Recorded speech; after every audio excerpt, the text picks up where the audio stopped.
महिला आरक्षण पर सुप्रीम कोर्ट का ऐतिहासिक फैसला।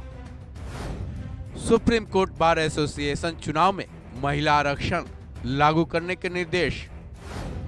महिला सशक्तिकरण में सुप्रीम कोर्ट का ऐतिहासिक कदम। महिलाओं को मजबूत बनाने की दिशा में सुप्रीम कोर्ट ने आज एक बड़ा फैसला सुनाया है। सुप्रीम कोर्ट ने महिला आरक्षण को लेकर एक ऐतिहासिक फैसला लिया है, जिसके तहत अब महिलाओं की हिस्सेदारी 1/3 हो जाएगी। सुप्रीम कोर्ट ने महिला आरक्षण को लागू करने के निर्देश भी दे दिए हैं। हालांकि लोकसभा चुनाव चल रहे हैं, तो ऐसे में आप शायद यही सोच रहे होंगे कि आम चुनाव में महिलाओं की हिस्सेदारी की यहाँ बात की जा रही है, लेकिन यहाँ मामला कुछ हटकर है। दरअसल ये मामला सुप्रीम कोर्ट बार एसोसिएशन से जुड़ा है, जहां महिलाओं की भागीदारी बढ़ाने की बातें लगातार चल रही थी।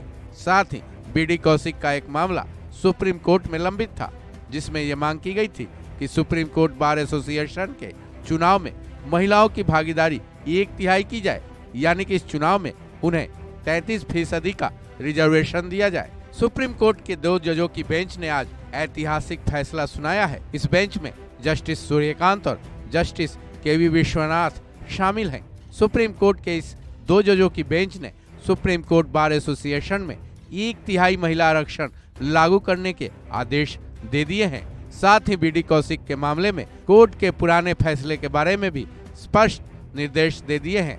सुप्रीम कोर्ट के इस फैसले के मुताबिक अब सुप्रीम कोर्ट बार एसोसिएशन के ट्रेजरी का पद महिला के लिए रिजर्व रहेगा। इसके साथ ही सुप्रीम कोर्ट बार एसोसिएशन की कार्य समिति के 9 सदस्यों में से 3 पद महिलाओं के लिए रिजर्व रहेगा।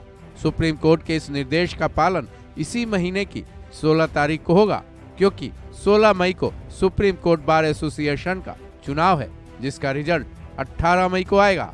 सुप्रीम कोर्ट के निर्देशों के मुताबिक सुप्रीम कोर्ट बार एसोसिएशन के अधिकारियों, मसलन प्रेसिडेंट, सेक्रेटरी और ट्रेजर पोस्ट महिलाओं के लिए रिजर्व रहेगा। साथ ही एसोसिएशन में सीनियर वकीलों के लिए जो कार्यकारिणी है, उनके 6 सदस्यों में से 2 और सामान्य कार्यकारिणी के 9 मेंबर में से 3 पद महिलाओं के लिए रिजर्व होगा।